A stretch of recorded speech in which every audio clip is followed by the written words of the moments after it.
ने ट्वीट करके कहा कि भारत हिंदू राष्ट्र था, है और रहेगा। जी हां, हिंदू राष्ट्र को लेकर बहस तेज हो गई है। इस बीच योगी आदित्यनाथ ने सीधे सीधे अपने ट्वीट के जरिए कहा है कि भारत में पैदा होने वाला हर व्यक्ति हिंदू और इसीलिए भारत हिंदू राष्ट्र था, है और रहेगा। ये इस वक्त की बड़ी खबर आपको बता रही योगी आदित्यनाथ ने, जिन्होंने पहले कहा कि सनातन किस तरह राष्ट्रीय धर्म है, आज खुलकर कह रहे हैं कि भारत हिंदू राष्ट्र था, है और रहेगा। लेकिन उसके पीछे की सोच भी उन्होंने बताई। जो भारत में है वो हिंदू है और इसीलिए यह हिंदू राष्ट्र है। और इसी के साथ साथ मैं आपको दो तस्वीरें दिखाती हूं, दो तस्वीरें जो बताती है सीएम योगी ने कैसे ऐलान कर दिया कि भारत में हिंदू राष्ट्र था, है और रहेगा। यानी इसका मतलब सीधा यह कि जो मौजूदा व्यवस्था है वो भी हिंदू राष्ट्र की व्यवस्था है। आज इस पर भी महाभारत करूंगी और साथ ही बाबा का आह्वान, बाबा बागेश्वर जो लगातार हिंदू राष्ट्र के लिए पूरा किस तरह हवन कर रहे हैं और उसी मांग को लेकर आगे बढ़ रहे हैं। सनातन की हुंकार बाबा बागेश्वर भर रहे हैं और हिंदू राष्ट्र की मांग रख रहे हैं।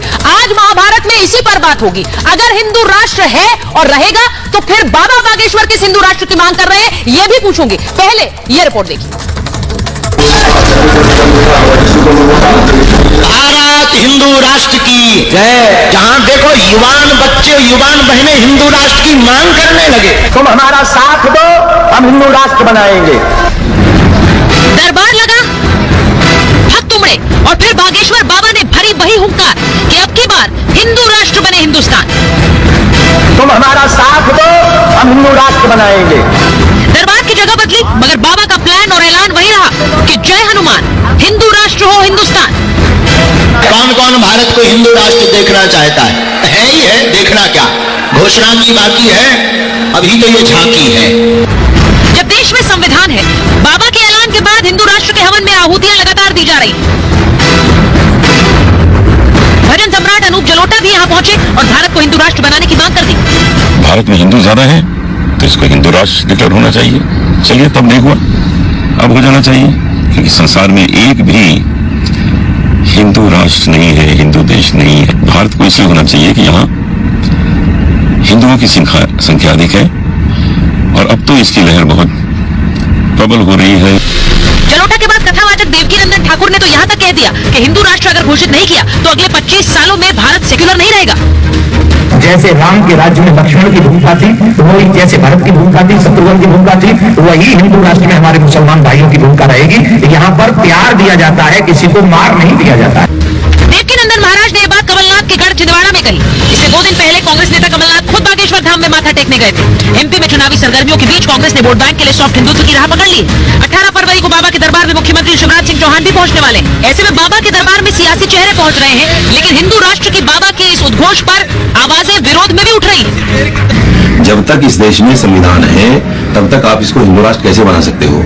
जब तक इस देश में मुसलमान, जैन, बौद्ध, दलित, सिख, ईसाई, पारसी ये सब मजहब के मानने वाले लोग हैं, तो आप इसको हिंदू राष्ट्र कैसे बना दोगे? पहले तो आपको संविधान को खत्म करना पड़ेगा पार्लियामेंट से और फिर इसको हिंदू राष्ट्र घोषित करना पड़ेगा। चाहे अनूप जलोटा जी हो या इनके जैसे अन्य लोग हों जो भारत को हिंदू राष्ट्र बनाने की मांग करते हैं, ये तमाम लोग संविधान विरोधी हैं, देश विरोधी हैं और लोकतंत्र विरोधी हैं। मैं तो ये कहूंगा कि इन लोगों को भारत छोड़कर स्वामी नित्यानंद के कैलासा देश चले जाना चाहिए, क्योंकि वही इस वक्त विश्व का अकेला हिंदू राष्ट्र है। कौन कौन भारत को पंडित धीरेन्द्र शास्त्री खुद हिंदू राष्ट्र का मतलब भी समझाते हैं। वो कहते हैं कि सभी भारतीयों की रगों में रामकृष्ण का खून है। संविधान के पहले पेज पर श्री राम की तस्वीर बनी, हम उसी संविधान के अनुसार हिंदू राष्ट्र बनाएंगे। सनातन विरोधियों का बहिष्कार किया जाएगा। सनातन हिंदू राष्ट्र यानी अखंड भारत की सोच है। बाबा ने हिंदू राष्ट्र की परिभाषा और प्रक्रिया बताई तो बीजेपी सांसद साध्वी प्रज्ञा ने भी रिपब्लिक से खास बातचीत में हिंदू राष्ट्र की जमकर पैरवी की। हमारा कहना है कि भारत में हम सनातन धर्मी हैं और ये हिंदू राष्ट्र है, हिंदू राष्ट्र सदैव रहेगा और हिंदुओं के साथ अन्याय नहीं होना चाहिए। हम सनातन धर्मी हैं। यानी हिंदू राष्ट्र की मांग जोर पकड़ती जा रही है। मगर सवाल ये है कि जब देश में संविधान सर्वोपरि है तो हिंदू राष्ट्र क्यों जरूरी है? ब्यूरो रिपोर्ट, रिपब्लिक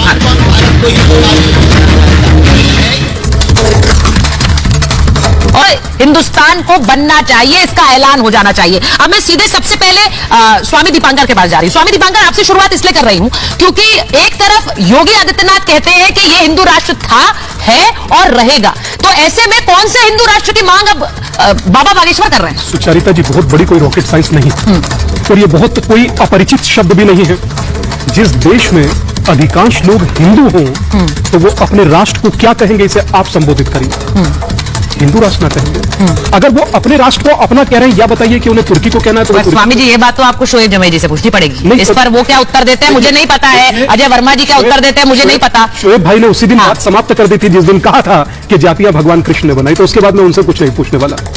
मैं मात्र ये बुद्धि और विवेक पर छोड़ता हूं भारत की जनता के कि मैं हिंदू एक सन्यासी हूं, पिंडदान कर सन्यासी बना हूं, और मेरा ये राष्ट्र है, तो इसमें मुझे अपना कहने में क्या फर्क, मुझे कोई हर्ज नहीं लगता।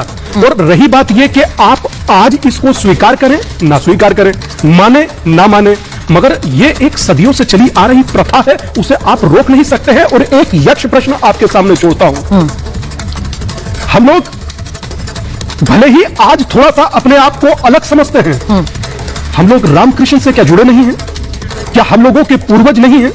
और अगर हम लोगों के पूर्वज हैं और हम लोग संविधान को अपना मार्गदर्शक मानकर अपना पथ आगे बढ़ाते हैं, तो इसमें क्या दो मत है? संविधान हमारे लिए हमेशा सम्माननीय था, हमारा मार्गदर्शक था, हमारा मार्गदर्शक रहेगा, मगर हमें यह भी याद रखना चाहिए कि हम हिंदुस्तान में हैं और हम लोग हिंदू हैं।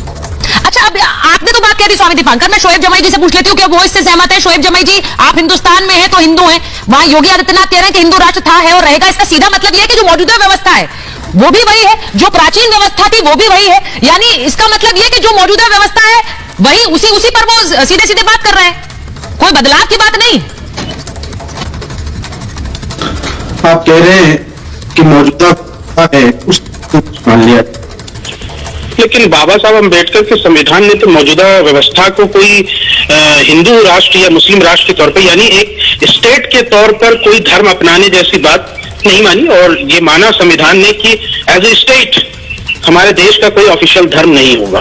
ये बाबा साहब का संविधान ने यहाँ से ये इस बात को मानता है। अब चूंकि मैं बात कोई और कहना चाह रहा था, लेकिन स्वामी जी ने मुझे वो याद दिला दी, तो मैं आपसे, आप दर्शकों से पूछना चाह रहा हूँ कि ठीक है, आप हिंदू राष्ट्र बना लीजिए, आप इसको घोषित कर दीजिए, लेकिन क्या हिंदू राष्ट्र घोषित करने के बाद क्या जो हमारे दलित समाज है, मौर्य समाज है, तमाम जो अति पिछड़ी जातियां जो वो पिछले कई वर्षों से ये सवाल पूछ रही है कि हमारे साथ जो दिक्कतें हैं, हमारे साथ जो डिफरेंसेस हैं, हमारे साथ जो अन्याय है, अत्याचार है, क्या उसका निवारण हो जाएगा? मैं उस पर फोकस करना चाहती हूँ क्योंकि बहुत बड़ी बात उन्होंने कही है। उन्होंने कहा है कि राष्ट्र हिंदू राष्ट्र था, है और रहेगा। अब मैं इस पर पूछ रही हूँ, यानी मौजूदा व्यवस्था जो है वही व्यवस्था की वो बात कर रहे हैं। वो कह रहे हैं कि उन्होंने इससे पहले भी कहा था, क्योंकि रिपब्लिक भारत से जब उन्होंने बात की थी उन्होंने कहा था सनातन परंपरा तो हमारी परंपरा रही है, इसीलिए हम कहते हैं सनातन राष्ट्रीय धर्म है, इसीलिए हिंदू राष्ट्र की हम बात करते हैं। तो क्या आप उससे सहमत हैं या उससे सहमत नहीं? सुचारिता जी, मेरा नाम शोएब जमाई है। मेरा नाम शोएब जमाई है। मैं दूसरे के पीछ पर बैटिंग नहीं करता हूँ। मेरे पीछ पर आके बैटिंग करिए और बोलिए कि क्या हिंदू राष्ट्र जब बनेगा तो संविधान चलेगा या मनुस्मृति से चलेगा? और दलित समाज और पिछड़ा समाज यही बात पूछ रहा है। उनके हल का निवारण हो जाता है तो आप बना दीजिए, यहाँ से उनके सवालों का जवाब मिल जाता है तो बना दीजिए हिंदू राष्ट्र में आपके साथ खड़ा हूं। और अगर नहीं मिल रहा है तो फिर वही आपका समाज, जिनको आप हिंदू कह रहे हैं, वही आपसे गिरेबान पकड़ के पूछ रहा है कि जब बाबा साहब के संविधान में हमको हक नहीं दे रहे हो, आज भारत में हमारे साथ जुड़ कर रहे हो, के बाद क्या करोगे? अभी क्या कर रहे हैं आप दलितों का सहारा लेकर अपनी बात क्यों कह रहे हैं? आप क्यों बांट रहे हैं? और मैं यहाँ, आप यहाँ पर